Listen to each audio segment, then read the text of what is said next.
The American Adoption Congress presents the 13th International Conference April 11th to the 14th, 1991 in Garden Grove, California. This is program number D151, tape 8A.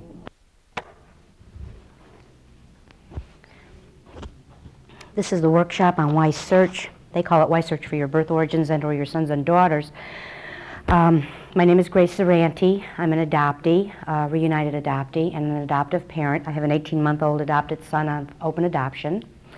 I am a psychotherapist, and I serve on the American Adoption Congress Board of Directors and on Truth Seekers Board of Directors in Chicago, which is a search and support group.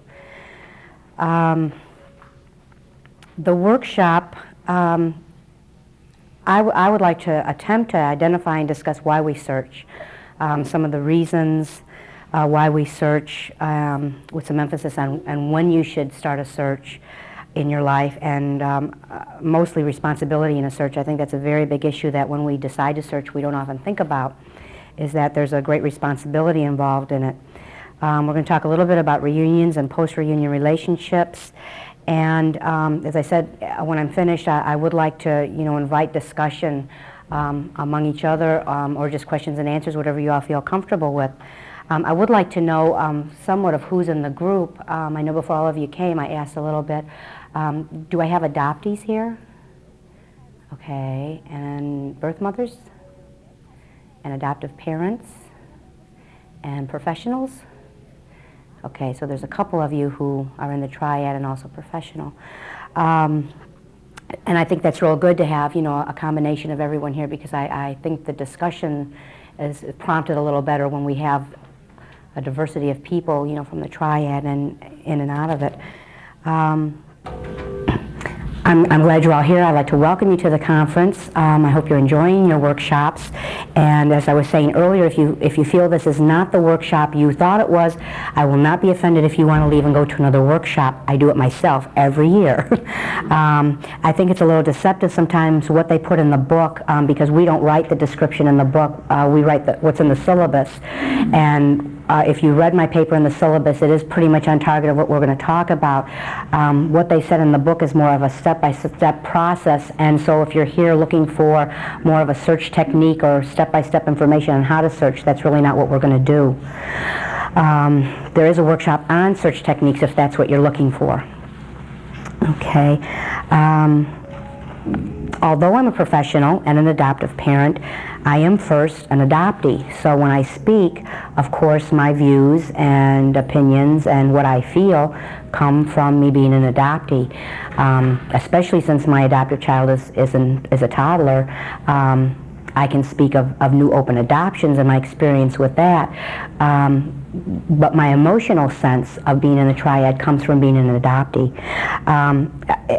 I feel a little badly that I don't speak a lot about the birth parent side, but I do feel that a lot of what I have to say affects both sides, as far as the responsibility and identifying the emotions involved, and what you're doing in a search. I think it works on both sides. So there again, if you're a birth parent looking more for that angle, I don't think you're going to find it in this workshop, and I'm sorry if that's what you're looking for. Last year I did this workshop with a birth mother. This year I didn't have that option to do, so last year we did have kind of a 50-50 viewpoint, but we also found that most of the views were the same and that you could take them and put them together. Let's see. Okay, I do have a list of things on why we search as adoptees. I think some of these things are also why we search as birth parents when we're looking for our birth sons or daughters, but most of these are more related to adoptees. First of all, as adoptees, we have a great thirst for this information, for the knowledge of where we come from, who we are, because there are no similarities in our adoptive families for the most part. We want to know who we look like. We want to act like someone, and oftentimes we're not doing that. Environment plays a great deal in our lives. I grew up in a very well-adjusted adoptive family, which a lot of adoptees didn't do. I looked like my adoptive father and his family and was the same nationality, and so I think because of that, I didn't have the most obvious thirst for wanting that part of information. I didn't realize that was missing early on, as a lot of adoptees do. The point is, though, there is a part missing, and it's a very big part. And I think oftentimes we don't realize it's missing, especially if we have grown up in this well-adjusted family, until we're a little bit older. I didn't do my search until I was 35. And when I look back on it, I can see a lot of things that were part of of my adoption experience that I just didn't identify with as being that. One major thing in my life that I recall is that I always did a lot of different things. I changed my major in college several different times, and I never thought that this was a negative thing. You know, I always thought this was a very positive thing, because everyone would say, oh, you know, you're so versatile, you like to do all these things. Well, it wasn't until much later that I started thinking, why am I doing all these things? Why am I not satisfied just being this? Why am I changing careers 2 and 3 times and going back to school and redoing my life over and over and over again? And it wasn't until I could identify that it was because I was missing something very big in my life. I didn't know who I was. I didn't know where I was going. I didn't know what direction. That's why I was doing that. So all the pats on the backs people were giving me were really for something that I was doing in a very negative sense. And so when I did my search and I could identify where I came from and where I was going, then I finally had that sense of, so that's why I did that. That's why I chose that field. You know, I chose a field that my adoptive parents have nothing in the world to do with. And a lot of that is genetics, you know. One of my birth brothers I found is a pilot, and I took flying lessons, and then when I took them I thought, I don't even like to fly, why am I doing this, you know? And you can identify a lot of things after you do your search and find all these missing pieces, that all of a sudden it's like this little light bulb going off and saying, so that's why I do it. You know, maybe you're still not exactly sure why you did it, but at least you see where it fits in that family. And so there, that missing piece is missing, or is in place. We come to realize, I think, in our adoption, that our adoptive families can't give us all of that. And I'm not saying that that's bad, but I think we come to realize that they have limitations. They can give us our morals, and they can give us our religious beliefs, and but they can't give us who we look like and what our personalities are for the most part, although some of that is a learned behavior. They can give us a lot of pieces that make up what we are, but they can't give you that one last piece that fits in to make the whole person. And I think looks and personality is a very important part of who we are. You know, you often hear a child say, you often hear a family member tell a child, well, you look just like grandma so-and-so or grandpa so-and-so, or your great aunt, or your cousin, or, well, you look like none of us, but you look like your uncle that we never see. And as an adoptive child, of course, you don't hear that. Now you do in open adoptions a lot more, but in adoptions of my age group, we never heard that. I know I always heard people tell my parents, you're so lucky, she looks just like you, you know, she fits right in. But I also remember hearing them make comments about my sister, who was 4 years older, saying, she looks nothing like you, isn't that a shame? And, you know, I think the trauma they were causing her, you know, because she had to overhear that too, and she didn't look like us. She never fit in. And to this day, she's alienated from the family. She wants nothing to do with anyone. And I have to stop and think, this is why. And I'm not saying that because she didn't look like us, she didn't fit in, but it was because the family made her feel that way unknowingly. My adopted child has blonde hair. He has an Italian name, but blonde hair. You know, and I hope that as he grows, he will understand he has an Italian name, because I'm very proud of being Italian, and that's part of my heritage, to pass on an Italian name. but I'm also I feel very privileged that he will know his heritage and his birth family, and who he is and where he comes from and what nationality he is. I was amazed when I got in a support group. I guess I was very naive about the adoption experience, because when I got in a support group and found all these adoptees who thought they were German and found out they were Greek, and thought they were Swedish because Swedish people raised them, and found out they were Indian, and it just amazed me, and I thought, well, can't you look in the mirror and see you're not Swedish, But I think we want unconsciously to be so much a part, of that family, that we do take on whatever they are. I mean, I was so naive about it that even as a young adult, when I went for any kind of medical help, I always put down my adoptive family's medical history. It just never dawned on me that that wasn't mine. And, I think a lot of us were very naive to that.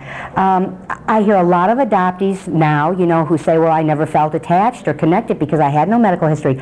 I never in my life thought about not having a medical history. I just assumed theirs was mine, and I think that's happened a lot.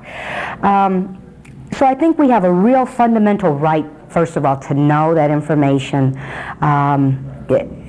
about our heritage, about our lineage, about our medical histories. I grew up with a lot of medical problems, and I remember as a young child that when the doctors found out I was adopted, I remember very plainly they'd close my file and shake their heads. And that stuck with me all my life, and I thought, well, why are they doing that? Why are they not making me better? And they're just kind of pushing me aside. It never dawned on me that this was part of the adoption experience. I think that as adoptees, we're looking for a sense of self, that's a very big part of our being. We want to know who we are, and it's like a constant search within ourselves that you're just not satisfied. There's just a calmness that comes over you when you find your birth origins. Whether you find negative or positive, there's still a calmness that comes over you, because at least you know. If you know the truth, you deal with the truth and you go on. When you don't know the truth, it's a continuous fantasy. And a fantasy is lies. It's secrecy and lies. And you can't build a foundation on that. So when you adopt a child through closed adoption and you expect to build a foundation of life with this child, how can you do it if you're building it on a story of lies? So I think that the sense of self is a very big issue for an adoptee. I have even heard from a lot of birth parents that I've talked with about this workshop in my research say that they're looking for the same thing, which really surprised me when I heard this from a birth parent, or from several of them, because I never thought of a birth parent looking for a sense of self, and I didn't understand it at first. And they explained to me that a part of them was also missing, and that it was like a piece of them, like we're looking for that missing piece they are also, and that's a great yearning for a sense of self for them also, that when they complete the search and find this person, that piece is now reconnected to them and they know who they are. I never thought of that, that a birth parent gave up a child and went on not knowing who they were, or went on without direction in their life like an adoptee does. Let's see. Okay, I think we're looking for a sense of direction, which also has to do with, I think it's a part of the sense of self. We're looking for missing pieces. We're looking for medical histories. I think most importantly, we have a great need for a genetic connectiveness. That genetic connectiveness is the biggest part of us that is gone. We have no one to connect to. We can try to connect to an adoptive parent or an adoptive brother or sister, but the genetic part is not there. And although we may have similarities with adopted family, it's not a genetic connection, and that genetic connection is a very strong part of your life. When I found my birth family, I was overwhelmed with the idea that I was going to meet my birth mother, and we talked on the phone. She lived in Arizona, I lived in Chicago, and we talked on the phone for quite a bit, and I was so overwhelmed when the time came a month later that I was going to meet her, because I thought, my gosh, this is my mother. I came out of this woman, it's just so, it was just wonderful. And when I met her, I felt nothing. And when I felt nothing, that just really, set me back very far. And I thought, something's wrong with me. And being a professional, you kind of lose all your sense of whatever you know professionally. You know, and it's like you've never learned anything. You can't stop and look at the right and the wrong here, or what's going on. And I thought, my God, maybe this really isn't my mother. I feel nothing. And my birth mother was just emotional and hysterical, and you know, it just never dawned on me why she felt something and I didn't. And I was very upset with this. Well, about 4 hours later, I started meeting brothers and sisters, which I have 7 full sibs.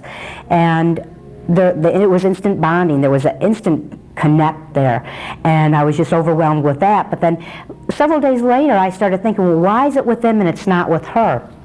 Well, my birth mother and I are nothing alike at all. We look nothing alike, and I think that was the first thing. I looked at this woman and I saw nothing. You know, I saw nothing of myself.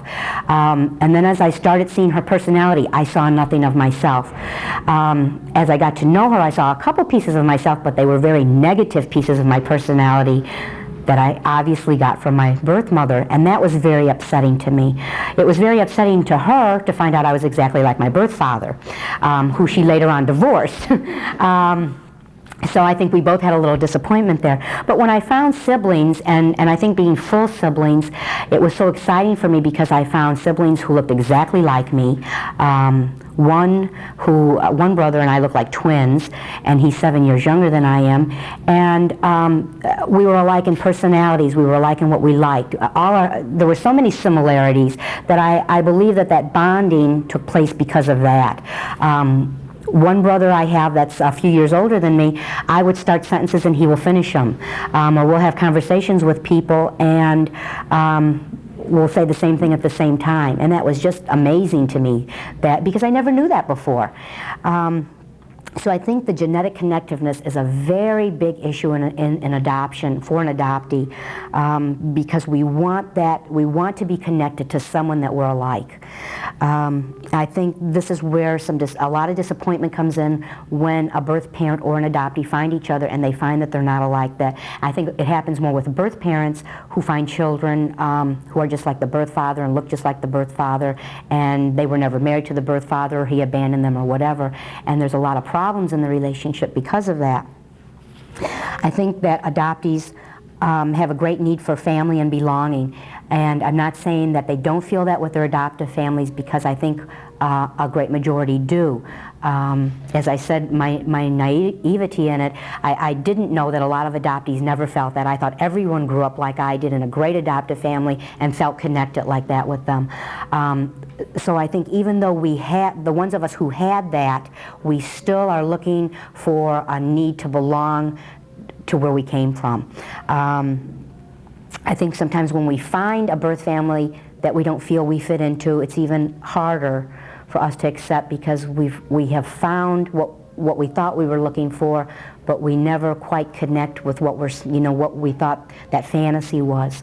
And there again, it goes back to the fantasy that, we all grew up with a fantasy of where we came from. And for the most part, and I don't like to quote figures, but I'd say a very high percentage, for the most part, that's not what we find at all. I think that it can be very dangerous to search if you're an adoptee and you're searching because your adoptive parents have recently deceased and you feel comfortable with it now. I think it's very dangerous to do that without first looking at what you want out of a search and why you're doing it now. Societal attitudes tell us that it's okay to want to know about our heritage if we're just curious, or we need medical records. But God forbid, if we want to know a person, or we want more than that, well then, we're marked as being ungrateful, or, what's wrong with us? Why do we need to know? It's none of our business. It's an invasion of their lives. For some adoptees, it's just a need to finally end the secrecy and the fantasy and the lies that most of them were told. I was very lucky that I was told pretty much of the truth of my adoption, at least the truth that my parents knew. They were always open about adoption with me, and they always told me I had full brothers and sisters. Unfortunately, they thought I had 4 and I have 7. They knew my parents were married, my birth parents. They told me somewhat of the situation, and that I was the last child, which I wasn't. There were 2 more after me. but they were always honest with what they were told by the agency. So I always grew up with a great sense of that, you know, that I knew I had brothers and sisters out there somewhere, and I knew I had two birth parents who were married. But my fantasy in that was, well, these people loved each other and they had all these kids, and they were so poor, and I was the last one and unexpected, and they just couldn't keep me. Well, we were never told about the abuse and the abandonment with my birth father, and the fact that every time he'd come back she'd get pregnant and then leave because she was pregnant, and that he hated kids. And you know, the agency, of course, maybe didn't know that. I don't know. There was a lot of abuse in the family with my birth mother and the other birth children, and you know, so that part of my fantasy was sort of shattered, and because, you know, no one wants to think that's the reason you're given up. So maybe my positive adoption experience also had to do with having this fantasy that I thought I was loved so much that, you know, they just couldn't afford me and had to give me up. I think that as we grow as adoptees, we tend to become the caretakers of our adoptive parents. And I don't think it's something that's very conscious on our adoptive parents' part, but I think that we reverse the parent-child role with them. We're concerned about hurting them, so we don't search. We're concerned about their emotional feelings. We put ours aside. And so a lot of people do wait till their adoptive parents are deceased to search. Obviously, as adopted children, we are always the child, no matter what age we are. Our adoptive parents, and I think most of society, always views us as a special chosen child who never becomes an adult.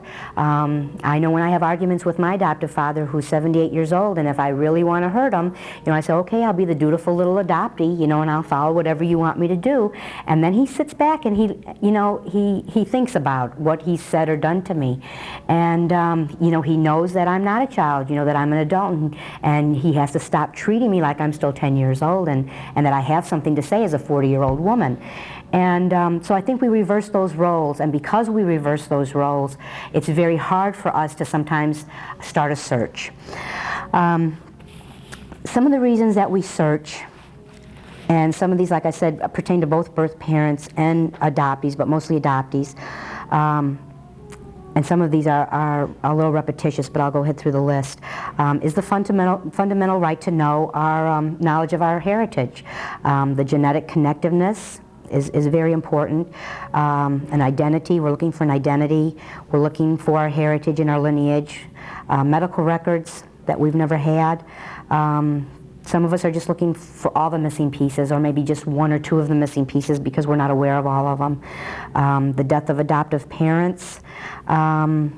Some adoptees search because they find the dissimilarities in the adoptive family that I was speaking about earlier, and they never feel that they belong to that family. Some are to resolve guilt or loss, and sometimes it's just the right to know. Some adoptees just feel, and birth parents, that they just have the right to know what happened to their children or to their birth families, and don't feel it's any other reason but that. I think a big thing is to end the fantasy and the secrecy. I think a lot of us, both birth parents and adoptees, feel detachment and guilt and a lot of grief over the adoption experience. I think a lot of adoptees, and now I'm finding a lot of birth parents telling me the same thing, that it's a sense of self-esteem, that they have no self-esteem after this experience. And I was amazed with the birth parents who've told me this in doing my research for this, that after they relinquished a child, that they felt they had no self-esteem and that they've never gone on to marry or have other children. Sometimes a very major reason that I find in psychotherapy is because of a behavioral dysfunction in the family or with the adoptee or the birth parent, who can never go on to function normally in another family. A birth parent who goes on to marry and does not marry the birth father, and has more children and never gets over the first child, and is having more and more children, constantly trying to replace this first child that they've given up, or an adoptee who just never feels like they fit in, or here again the dissimilarities, and it becomes a very dysfunctional family.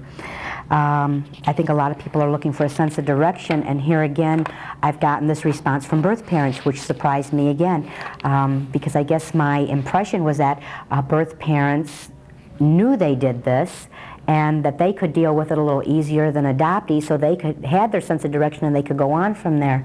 And so I was surprised to find that a lot of them didn't go on, that their life stood still from 1968 or 1950 or from whenever it was, and they never grew. I think this is why a lot of birth parents never married or had more children. Some of the things I think are real important in the search process, and this is for both adoptees and birth parents, are that you have to search at your own pace. You can't search because someone tells you you should search, or that it's time for you to search. You have to search when you feel it's right for you, and believe me, you know when that is. When I first decided to search, it was because of it really was because of medical reasons, that I had to have information, but that wasn't the whole reason. I mean, I wanted everything else with it. I would not have been satisfied just with medical records. But that is what prompted me to search at 35. And I think it's real important to go at your own pace, because you have to be prepared for what you're going to do and what you're going to find, and this will go into a little bit of the responsibility I was talking about. When I searched, I sat in a support group for 2 years before I ever searched. I had my adoption papers with my birth parents' names on them. I lived in Chicago. I was born in Chicago. I knew where their families lived. So really all I had to do was pick up a phone and call one of their relatives and ask for them. But I sat in a group for 2 years, and I'm very thankful for that experience. And when people ask me my opinion on search, I always tell them to sit in a group, even if it's only for a few months. I had never in my life met a birth parent before that, or if I had, I didn't know it. And I was amazed. I mean, it was like I had such a thirst for the knowledge I was gaining in that group, and to sit there and listen to birth parents talk about their experience, and then to hear other adoptees, as I said, because I think I was very naive, talk about very negative adoption experiences, and it just amazed me. And I think that by the time I was ready, when I finally did search, then it was like nothing could stop me. I couldn't eat, sleep, do anything. I didn't care about anything. I cared about no one in my family. My poor husband was just left on his own. And believe me, when it hits you, you know it's time. And no one can tell you when that time is. You'll know yourself. But when it was time for me, I made a couple phone calls and my search was done in 2 days. And people said, you sat here for 2 years, you know. The only thing I regret in waiting is that my birth father died before I found them. And he died at the time I started going to the support group. So had I looked then, I would have known my birth father. But I think there were a lot of things going on in my birth family's lives, and with him being so ill for so long, that we probably wouldn't have had a chance to get to know each other. So I think it probably, you know, happened for a reason, the way it did.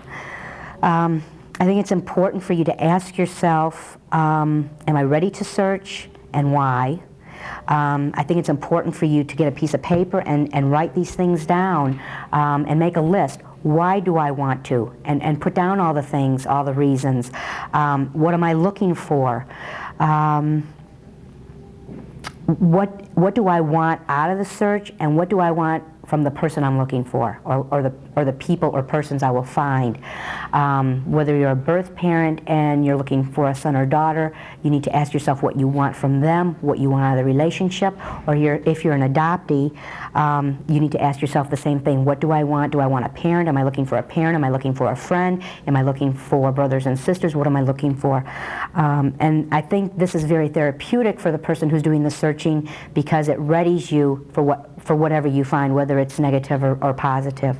The responsibility I'm talking about is that I believe that every person that searches has a responsibility to make a commitment to the search in post-reunion, simply because in a high percentage of the cases, the person searching is more prepared for the search. They're prepared for the reunion. They've either sat in a group, or they've had therapy, or they've had knowledge of what goes on with what we're doing here. And oftentimes the person they find knows nothing about a search, never even, may have thought about search, or thought they could do a search, never thought it was possible to find each other. So when I talk about the responsibility, and it is a big issue with me, it's because I think oftentimes we find what we don't like. And to just find that person and dump them, I think is very unfair, because then you have opened new wounds for this person, and you're not giving them a chance to find out who they are, what they are. Maybe this relationship can work. Maybe it will never be a parent-child relationship, or a parent-son or daughter. I shouldn't say child, because you're generally an adult when you do this. But the responsibility is very important, and you need to decide this before you do the search on what kind of commitment you're going to make. I have tried for almost 4 years now to have a relationship with my birth mother, and I keep telling my brothers and sisters, but she's my mother. I feel like I have to do this, and they keep telling me, well, sooner or later you'll learn that this is her, and she's never going to be what you want, and she's never been that to any of us. You know, it was very hard for me. It was easier for me because it wasn't like she was great with all the other kids and she was very negative with me. In fact, they have teased me for the last 4 years that, yeah, you're one of us. She treats you just as badly as the rest of us, you know. And they were so proud of this, you know. And they said, yeah, we were a little jealous. We thought maybe you'd get treated really well, you know, that you were the kid she was looking for. And you know, so they're real happy that that hasn't happened, and I'm really one of them. But, you know, I think I made that commitment, you know, and when I looked at this woman, I said, you know, I really don't like her personality. I don't like who she is. I don't like how she treats everyone. If she was someone that I was not related to and I met somewhere, I would not stay here. I would walk this way. And so to have to make a commitment to this person is very hard. And but it's something that's important, and only you can decide if you're going to make that commitment for a year or 5 years or 10 years, and when you're going to give it up. I have finally come to terms with mine, and I gave it up over the holidays because it was, you know, I tried one last time and it didn't work, and I think it was for myself. I had to keep doing it for myself until I finally came to the realization that I was healed and I was okay now, and I could live with the knowledge that I was never going to have this relationship with this woman. And there again, you know, some people never come to this realization without therapy or without help from an agency or without help from a support group. And this is why I think support groups are very good, and I support them very much even after your search. A lot of us stay in support groups forever. And it's not only to help other people that are new in it, but it's for ourselves. Because there's always some issue, even after your search, there's always some issue that comes up that you're unsure of. Also in the relationship with the person, you have to decide before you search. You should look at, what if I'm rejected? You should look at that before you search. And not only should you look at what if I'm rejected, you should look at what if I want to reject. As an adoptee, I think none of us ever look at that. I certainly didn't. You know, I think we all worry of, well, my birth parent's going to reject me, her family probably doesn't know about me, there's a million reasons. But I don't think we ever look at, what if I don't like them? And not just birth parents, brothers and sisters. What if I really don't like these people, you know, and I want to reject them after a while? So I think you need to look at both ways, and for birth parents also, I think you need to look at that.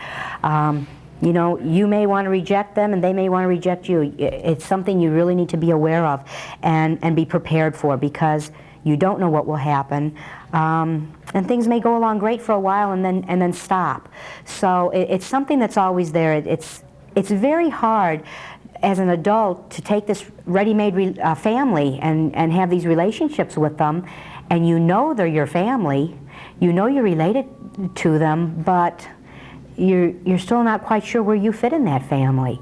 I was very lucky to find brothers and sisters who kind of came over to my adoptive family, which of course to my adoptive parents was great, because my mom says, you know, I finally have all the kids I always wanted. And I mean, my parents live about 50 miles from me, and I'll call up over there and I'll say, well, what are you doing? Oh, your brother Russell is here, who is my birth brother, spending the weekend, you know. I'm going, wow. You know, and people have said, well, doesn't that bother you? And I said, no, I think it's wonderful. It's like the pressure's off me. They have other kids now, you know, who they're really involved with, and I also think it's great for my brothers and sisters, because they have parents they never had. There were only 2 of us. I should backtrack a little bit. Out of 8 children, there were only 2 of us in the middle given up for adoption. The other 6 grew up in the birth family, and these are the 6 who are now enjoying my adoptive parents as their own. and it's exciting to me to see that, and to see my parents, welcome them as, and treat them as they treat the rest of us. I was very concerned about that, if there would ever be that connection, and it's really wonderful. So you need to ask yourself all these things, and I think those of you who are working with clients in a therapy session, yes? You may have said this before I came in, but was the other sib that was given up for adoption adopted by your... No, and I have not found him yet. I don't have, my birth mother cannot remember his exact birth date, I think. That's what she says anyway, and I do understand that a lot of birth mothers have that problem. She has told me first he's a year older than me, then she says no, he's a year younger than me. She's having a very hard time with remembering this. I think she says part of the reason was I was given up through an agency and through an orphanage, and because they were married and it was a Catholic orphanage, the orphanage expected her to either take me home for 7 days and bring me back if she really didn't want me, or come to stay at the orphanage and take care of me for 7 days in hopes that because she was married she would keep me. With my brother, it was a private adoption through her doctor, who supposedly had friends that wanted to adopt a baby, and there's no record anywhere. And she doesn't remember the doctor's name, so it's been very difficult to find, and without a birth date, it's almost impossible. So it's been a very difficult search, and just never ending. But the other 6 grew up in the actual birth family. There were 4 older, and as I said, the one that was adopted, I don't know if he's older or younger. We're assuming now that he's a year older than I am. And then there's 2 younger where there was a period of time where my birth parents were separated for quite a period, and so there were no children for 5 years, which everybody else is just a year or 2 apart.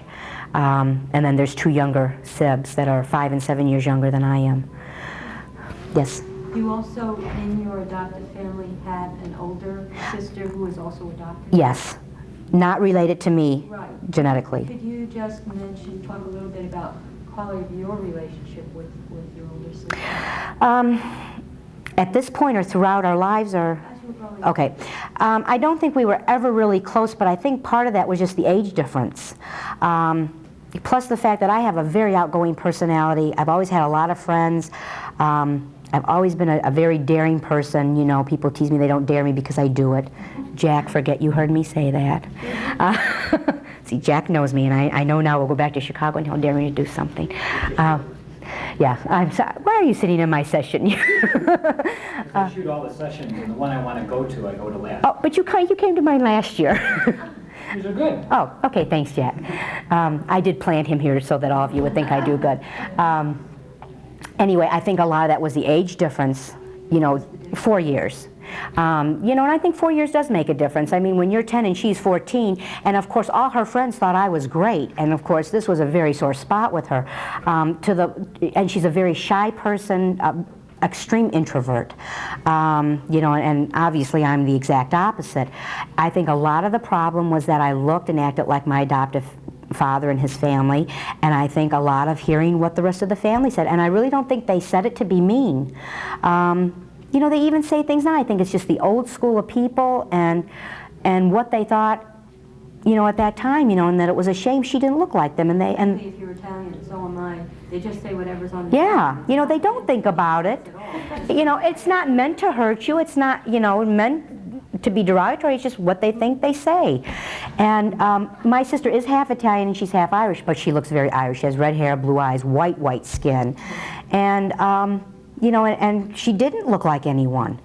And I came from a very old-fashioned adoptive family, who, until my generation, never married out of the family. So everyone looks alike. And all of a sudden to have this little redhead with, blue eyes and white skin, she didn't fit in. And I think that was very obvious to her, unfortunately. And I think because she was an introvert, it was more damaging. Had she been an extrovert, I think maybe she could have fought some of that. But because she wasn't, I think she just kind of found her own little corner and lived in it. And, and I think, kids are mean to each other. And I think as I get out a little older and realize that this was a sore spot, of course, this was contention between us constantly. You know, I picked at her for it. You know, you don't look like anybody. You know, ha ha. I do, you know. And they like me better than you know. And she's a very sensitive person. She took this all to heart, you know. And I mean, I didn't know what I was doing. You know, I was being a mean little kid like kids are. So we never had a close relationship until we were both married. And both of us married late in life. And then we had a good relationship for a couple years. I think finally we had something that was the same. But then she had other situations, you know, that affected her life. I think she married at 30 and she, you know, was wanting a child right away and married a man with 2 children who had never planned to have more. And she should have found this out before she married him, obviously. They never talked about it. And, you know, so I think this was another big hurt in her life. And, you know, so I think we grew apart again.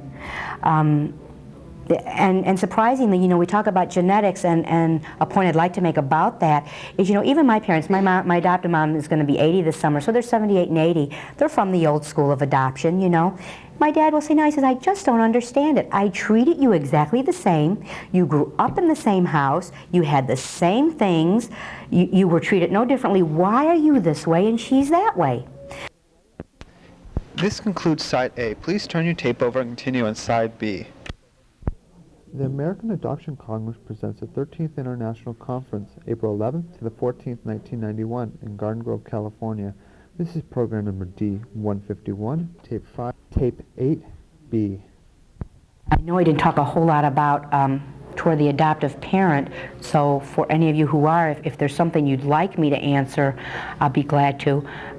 Just a little basic information on my situation. I do have an open adoption. My baby is 18 months old, and his birth parents, very similar to my situation, were married at the time he was born. He has an older sister that's 3 years old now. And his birth parents divorced. They were separated for through her whole pregnancy. So she has just recently remarried and she's pregnant with another child now.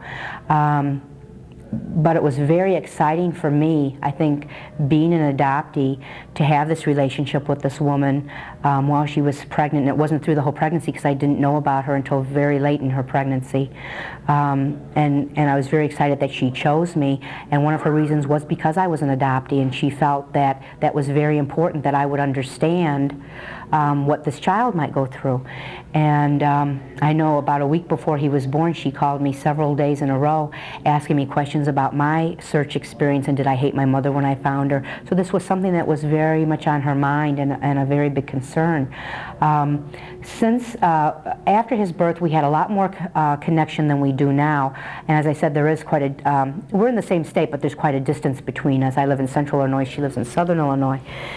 And there was more contact at first over the phone and through letters and everything. And when I questioned her about it now, I talked to her a few weeks ago, and she said, well, I think I just wanted to be sure you were going to do what you said you were, because in an open adoption there is no law governing it. And I'm satisfied with that now. I know where you are, you know where I am, you know, I know he's okay. And it's a very comfortable situation. We don't see each other, but I know she's there. She sends me pictures, she sends the baby cards. She sends me pictures of his sister. I have pictures of his birth father. So, you know, it's something that he will always have. And even if we don't see each other that much, it's something that, you know, I know his heritage, I know his medical problems, I know she's epileptic, and I know that's a problem that we might have to face. A couple months ago, he had a grand mal seizure and ended up in the hospital for a couple weeks, and we were very concerned. Luckily, finding out it had to do with that he had pneumonia and not epilepsy. But it's such a comfortable feeling, and I think having been an ill child and an adoptee, it's such a great feeling for me to know that, well, if I have a sick child, at least I know what it is. I'll never have to go through what my parents did. I always tell my parents, you should have took me back, you know, and they laugh at that. And I said, I don't think I could have ever kept a child sick from day one and put up with what you did. And, you know, I guess now I understand it. I mean, before I adopted my child, I never understood it. But basically, it's a very open adoption, and it's very comfortable, and it's what we mutually agreed on as far as how open it would be. And I was a little disappointed at first. She said she didn't want physical contact with him until he was, 18. And now when we talk, she says, well, maybe when he's 10. And the last time I talked to her was, well, maybe in a couple years. So I think, well, pretty soon I'll talk to her and she'll say, well, how about next week? So, and that's fine. That I'm very open to that. So we're both comfortable with it, and I'm grateful for my experience in the adoption field that I know not to push her on it. I'm comfortable with knowing where she is, and the relationship we have, and I know I can call her. And I think it's real funny. The last time we talked, she said, how's Junior? And I said, Junior's fine, because she knows I named him after my dad. And that was all we talked about. The next half hour we talked about her life, her getting married, the new baby. Never talked about the baby again. And after I hung up, I felt so good about that. And I said, she does feel comfortable enough that we don't have to talk about the baby every minute we're on the phone. And it was like talking to a friend. It was really great. So that's about all I have to say about this workshop. I invite your questions or comments, or if you'd like to discuss a particular issue I brought up or something I didn't bring up that you'd like to discuss, that's fine. Thank you. Question, your natural mother must be on in years. She's 70. It surprises me that if for all those years she was telling the whole family that you had died at birth, that all of a sudden in one weekend she goes around introducing you to the whole family. Yeah, it was really amazing. I think it was just such a relief for her for this to finally be over. And that she didn't have, I just can't imagine someone carrying that kind of secret with them for, 60-some years and never telling anyone. I said, you mean you never had a girlfriend you told? She said, oh my God, no, what if they told somebody? And, I think I would have to tell someone. No, that isn't the point. The point is all these years she really believed, Yeah. She had everybody believing that you had died, and then all of a sudden she said, well, whoop-de-doo, here she is. Well, I think too, because my birth family, her brothers and sisters, my cousins and aunts and uncles were very receptive to me searching and finding them. So I think it was very important to her to take me and show them who I was. When you say they were receptive, you mean after they knew that you Yes, after I contacted them and they contacted her to verify that this really was true, then they were very accepting of who I was. I got several calls from aunts and uncles saying, your family, and we're sorry this happened. If we had known it was happening, we would have helped her, but we didn't know. But your family, and here you are, so fine. I mean, it's easy for me as a stranger to accept here are these people that have this large family and they couldn't really afford you, so they gave you up, And then, but I'm just thinking emotionally how she could all of a sudden say, well, Yeah. here she is. Well, see, I think not only was it a relief for her that all of a sudden they knew I was there, or that the two of us that she gave up were there, but I think it was also a relief because no one in the family knew about the abuse in the family. This was the one thing her brother told me when I talked with him, and for several months after I found them, there was a big rift between them because supposedly the two of them grew up very close, telling each other everything, and she was older than him. She really mothered him, and he was very hurt by this, that she never shared this with him. And he told me, he said, we never even knew about the abuse in the family, that your father was doing this to them. And he said, and here this uncle is a Chicago cop, he said, I would have probably killed him. And yeah, that's probably why she didn't say anything. And being the dutiful little Italian wife, she would never have said anything. And he said, if we would have known, we would have either helped her, divorced the man. Forgetting that you're talking about a Catholic religion. Sure. And that many years ago, Right. where there was no divorce. And so her fear, even at 30 years old, she was 30 years old when I was born, and that was a little hard for me to understand. How can a 30-year-old give up a baby, at that point, that was very hard for me to understand. Now I know a lot of people who relinquished at that age, or several people, I shouldn't say a lot, but it was a very hard concept for me to understand when I first met with her, and found out that she was 30 years old. I thought, well, she must have been very young, had a lot of kids all at once, and this type of thing. But, she said, I couldn't tell anybody. I was embarrassed. I couldn't tell them your father beat me. I couldn't tell them your father abandoned us every time I was pregnant. You don't want to lose face in your family. I don't think they have the government programs either that No. they have today. No. What do you feel is the best age for an adopted child to search if they do? I think it depends. I know that our group does not do minor searches. I know a lot of minors who have searched or who have had assistance in searching, but I think it depends what the situation is. We have someone in our group that searched for a minor child and found him, and he's Ray's son. What is he, 21 now? Right. And she found him when he was 14, wasn't he? 16. 16. They've had a great relationship. They live very far apart. I think he lives in California and she lives in Chicago. If anybody saw the adoption program on 2020, No, 48 hours. 48 hours rather, he was The open adoption, he's the birth father. that gave the child up. They wanted Ray Potter, who's the birth mother in our group, to be on. So she gave him up for adoption, and now he's given a child up for adoption. So that couldn't And it was an open adoption. 48 hours followed the whole thing for any of you who saw it or didn't see it. But she's the only person I've known that did a minor search where it was very successful like that with the adoptive parents, because this was a closed adoption. We do have minors who have come to our group. We have a lot of adoptive parents who come to our group helping their minor children, and we can do that, give them support. We can't do a minor search. But we do have adoptive parents who bring their minor children to do a search, and they do it for them. And a lot of times it's because there's some emotional problem or behavior problem or whatever, and they want, or medical problem, and they want, the records open. Jack? Remember the case of the boy that wouldn't blink? Uh-huh. Barb Gagno, our president, who's here at the meeting, she got a phone call from a man who was a child psychologist, if I remember correctly, with a 5-year-old adopted son. And the child wouldn't blink. And they thought it was a medical problem. They took him to I think it's orthophthalmologist, an eye doctor, and did all these tests, couldn't figure it out. And he finally thought, well, I'll ask him why you aren't blinking. And he said, because I might miss my mommy.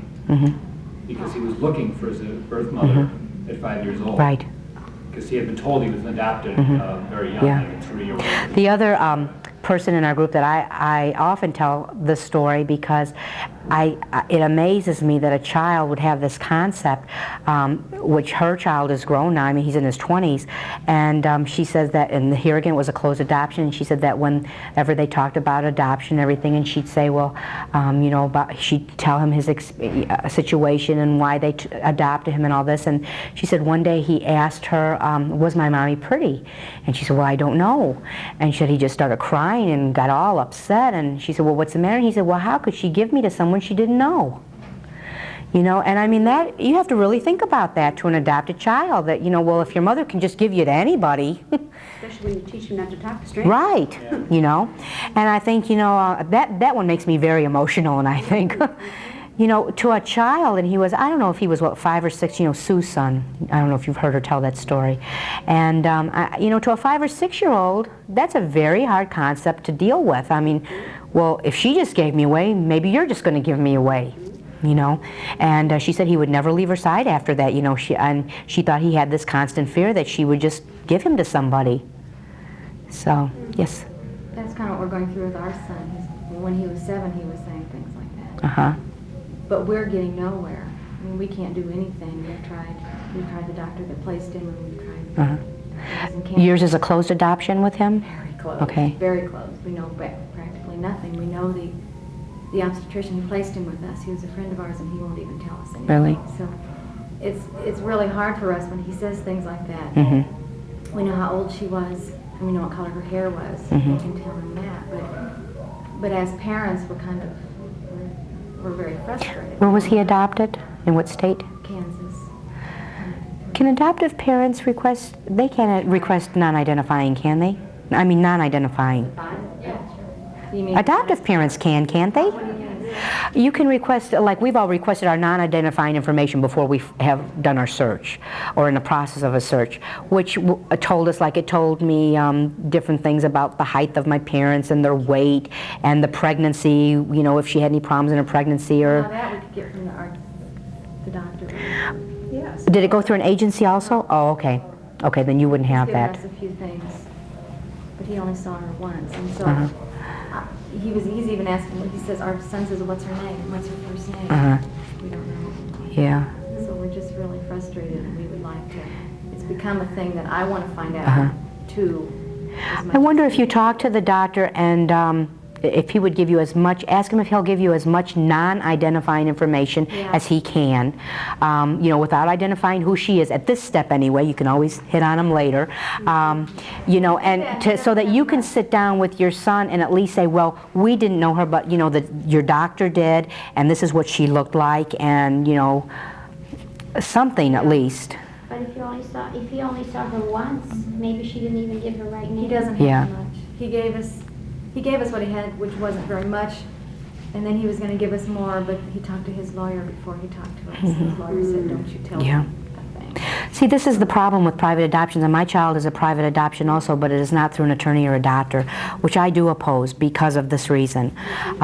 A private adoption through an attorney or a lawyer, where's the records? And if they have them, they're holding on to them so tightly in most cases. Luckily, my lawyer is my cousin, so, you know, you know, there's no problem there. But I see nothing wrong with private adoption if it's done properly and if it's done with the help of an agency, or like we went through the Department of Supportive Services. And our Department of Supportive Services, I mean, we had to go through home study and fingerprinting and everything like an agency would have done. We had a caseworker who came and saw how we lived and talked with us several times before we adopted, and came and checked us after we adopted, you know, had the baby in the house several times. So for most parts, it was monitored like an agency would monitor. Because of our ages, we didn't go through an agency, and that's, you know, that was the only reason. We had to give financial statements and be checked and have references and medical tests and blood tests and everything just like anybody else. And so you'll hear a lot of people say, no, private adoption is wrong. Well, private adoption isn't wrong if it's done the right way. I know that the Department of Supportive Services has a file. I know they know who I am. I know that they've registered the birth parents in their registry so that when he's 18, his birth parents can go to them and get his records. And that's great. The problem you run into with a lawyer or a physician private adoption is if they die and the records are gone, or someone decides, well, these aren't worth anything and throw them out, or if they decide they're never going to tell you, who's ever going to get those records? Agencies give little or no information either. This is- yeah. At least with an agency, though, at least with an agency, yes, there's a file, and well, no, sometimes they will, and some people do that aren't supposed to. I mean, you know, there's always a way with an agency, and if that's your situation and that's what you're doing and you have a problem, you should probably go to the workshop on search techniques or get involved in a group who will help you search, and they will give you search techniques and help you deal with agencies. For the adoptive child to do the search on their own, or have the adoptive parents assist them? I think they should have the support of the adoptive parents. I think the adoptive parents should never do the search for them unless they're a minor child, but they should still have their involvement even though they're minors. I think that it's very therapeutic to do your own search. I don't even think an adult should have someone else do their search for them. I don't think they should have a private investigator do it, or a friend or a brother or sister, unless it's because of distance. Like I recently spoke at one of the agencies to a prospective adoptive parents group just last week, and in the group was a man whose sister was adopted. He wasn't, and he's doing this, would like to start a search for her, and it's because she lives in California, he lives in Chicago, and she was adopted in Chicago. And in that case, it's a little bit different. He should still have her involvement the whole way, because it's very therapeutic to do your own search, whether you're a birth parent doing it or an adopted person doing it, because it's a learning process. You're involved every step of the way. You're involved in the pitfalls of it, and the happiness in it, and the rejection of it, in every aspect of it. And by the time you're finished, it's been a therapy for you. Someone who does it for you just hands you this and says, well, I found them, here they are, now what do you do? And that's why I recommend support groups also. A lot of people don't think you need it, and a lot of people, once they find, leave the support group, and that's not good either, because a lot of things happen after the search. Look, I'm into my 4th year, and now, you know, I'm having this rejection with my birth mother. If I wasn't in the support group, even though I may not go to a meeting and say, well, this is what happened, I go and I hear other people, and I leave feeling better about what's going on, or I hear different ideas from other people, and I think, well, maybe I could try that, you know, or say that and see what happens. So a support group is important all the way, from the beginning to the end and afterwards, because things are always going to happen emotionally, with the physical relationship, everything throughout this search and post-reunion. Yes? Just a technical question. Doesn't, even in a private adoption takes place through an attorney or a physician, doesn't a birth certificate have to be filed? And doesn't the birth certificate with the biological parents' names on it have to be filed? That's filed and that's sealed until he's Okay, well, so theoretically, when he's in. if you had access to someone who had access to that record, you could get that information. And that's probably right now the only way you can get that information. And this is why, Within a yeah. private adoption, there wasn't Yeah. a state law. No, there's still a birth. Still some filed. Well, but it's not always true, and sometimes I think this is the case with my brother that I'm looking for. I know this happened in older adoptions, and I don't see why it's probably still not happening, and we just don't know about it as much, because now we are hearing more of open adoption, so you're not hearing the negative as much, and I think it's still there. But I think a lot of the older adoptions, what happened, I've seen a few cases of them, of what happened is the doctor had friends who wanted the baby, and an amended birth certificate was never issued, because when this baby was born, the friend's name got put on that original birth certificate. So this child could go on never knowing he was adopted, and there never being a record, because the birth parents' names were never put on an original birth certificate. The adoptive parents' names were as birth parents. And that has happened quite a bit. You know, so who's going to know? It's a pretty scary situation. Yes. I'd like to make a comment about what you were saying about A, doing your own search. Okay. And B, support groups. I work with a support group. I'm also an ISC. So, Okay. You know, with regards to the search group, we had a birth mother arrive at our search group who had taken years to come out of the closet. She arrived on the Thursday night of the meeting, and because I have a large database, I had her daughter in my files. And she had her daughter the next day, basically. Very big shock for her, very problematic for us. We had that information, but we knew that really she needed to go through the support system. She needed to think of it. She needed to write down what she expected out of this. Right. She needed to do all that, and she didn't have a chance to really. It was there. And she had the reunion, and it was just like that. But it's taking her now Right.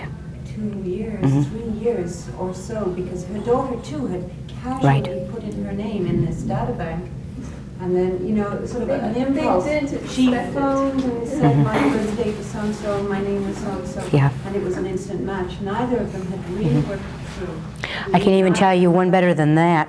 One of the groups in my region, not in my state but in my region, had a 25-year-old male adoptee who had been searching for about 4 or 5 years in a group meeting that night. And their meeting is in a group, in a hospital like ours are in Chicago. So in a big facility, and a woman happened to be passing by who the door was open, overheard that this was about adoption, and it was his birth mother. And so the woman walked in, you know, and sat down, and really the woman was looking, she knew that there was an adoption meeting there. She went thinking she could get some pamphlets. She was thinking about a search, but she didn't even want to go to the meeting. She just wanted to get some pamphlets and some information and leave. And people were talking, so she sat down, and as people, like we do in our group, go around, we introduce ourselves and give our birth dates or who we're looking for their birth dates. And when he stood up and said, well, my he didn't have his birth name, but he said, my birth date is, and he said, and I was born in such and such, which was an odd place anyway. And so after that, when it was time to come around to her, of course she thought this was possibly her son. And when it came to her, she said, I would like to ask that young man a question. And she said, he said he had some non-identifying information, but that they had given him some identifying about grandparents. And she said, is your grandfather's name such and such? And he said, yes. And she said, I'm your mother. You know. So talk about no preparation, you know. Meeting, I'm a birth mother. I knew who my daughter was. I had not yet contacted her. She walked through the door. Oh my gosh. Again, same thing. And Yeah. I did not identify myself to her because it was not, I felt, Yeah. quite the right place. Yeah. But it was the worst meeting I have ever sat through. Yeah. I can assure you, And I agree with you, it's not the right place, but how do you leave that meeting not doing it? And with the possibility of thinking, well, what if we don't connect again, right? And, I mean, I couldn't have left, you know, if it happened to me. And I had a fellow in our meeting not too long ago who resembled one of my brothers, and I found out he was looking for siblings, and I, you know, had to go ask him a lot of questions. I said, well, I am looking for a brother, but you don't fit the age bracket I'm looking in, but, you know, maybe she's way off, my birth mother, on the age, since she doesn't remember the birthday. And it's very weird I feeling. think it's important to prepare Yes. yourself for what you're going to find in your search, or Yes. you know, really, what do you want out Yeah. of the search? You know, is it the fantasy? Is it a social Yeah. relationship, or is it the medical? And I think you have to really make yourself be honest in it. You know, for a long time, as I said, I was very ill with a hereditary blood disorder, and I said, you know, I've got to have this medical, I've got to have it, and I knew that saying I've got to have it was acceptable to my family, you know. And after I got out of the hospital, I didn't search for 2 years, so why did I have, you know? And then when I did find them, I didn't even ask him for medical history for months, you know. You know, and my dad kept saying, did you get your medical history? Did you go to the doctor? You know, I went, oh yeah, I need to do that, don't I? You know. So when I hear people say, I only want medical history, I say, you're lying, you know, because you are. You know, that's not the reason. Jack? Oh, okay, let me take Jack and one more there. Just, you mentioned earlier about finding what you didn't expect. I want to just relate the one story of the one woman in our group who found her birth father, I think in North Dakota or something. Sent him a plane ticket. He flew to Chicago. He was kind of a bum. He was obviously Alcoholic. all these problems. Stayed with her for a couple days. Started asking him some questions. It wasn't her birth father. He was just some bum that she. But he was an adoptive parent, and he even told her he had other children, you know. And she said, well, give me my sister's name so I can call her. And so finally at the end of this visit he said, well, I have to tell you, she's really not your sister. And she thought, well, maybe it was from a different marriage, or she was adopted or something. He said, and so then when she found out this wasn't her birth father, she was so angry, you know, rightfully so, and she said, well, why did you do this to me? And he said, well, I'm an adoptive parent, and I felt so bad for you. I wanted to give you what you needed. I wanted to give you a father. You know, so this is why I say the honesty is so important. Go ahead with your question. With honesty and with being prepared, I'm an adopted mother, and I have birth children as well as adopted children, and it dawned on me over a period of years in this process that I can hand on a platter to my birth children everything about Aunt Susie and generations back and diseases and anything, and there's family Pass that pictures, all of around. that. I can't do that for my adopted That's right. children. And so I have a slightly different perspective on the adoptive parents' need to search to complete the trust that was given to us. Yeah. I believe we hold these children in trust. And that it is part of what we have to do, to gather the information and have it as a part of the child's life, if we have a closed adoption, which we do. Open adoption is another thing. So now I'm on this quest to be able to have everything. I think you can do that, but the actual reunion, the actual contact. Oh, yeah, the reunion Yeah. is there. Then that's there. Yeah. But I don't believe it's true that if they don't ask, they don't. And I think it's great when I hear adoptive parents who want to do a search or help their children with searches, because so many adoptive parents want nothing to do with it, you know. The picture I'm passing around is a picture of me and 6 of my brothers and sisters and my adoptive parents. Do you know of support groups either in this area or in the Chicago, Glen Ellen area? We're in Chicago. It's Truth Seekers in Adoption. Right in the city? I'll give you one of my cards. I am the regional director for the American Adoption Congress for my district, which is 8 states surrounding Illinois. The support group Jack and I belong to is Truth Seekers in Adoption. I don't have the number with me, but it is in the phone book. We meet at Lutheran General Hospital in Park Ridge on the last Monday of every month, 7 to 10. And there are some other support groups, but I will be quite honest. I travel an hour to go to this meeting. There's one about 10 minutes from my house I don't go to because they cater to adoptees. And I think it's important to be in a group where the whole triad is there. Park Ridge to Glen Ellen. My cousin lives there. He's adopted. Glen Ellen. South, I'm in Western Springs. Glen Ellen, it should be close.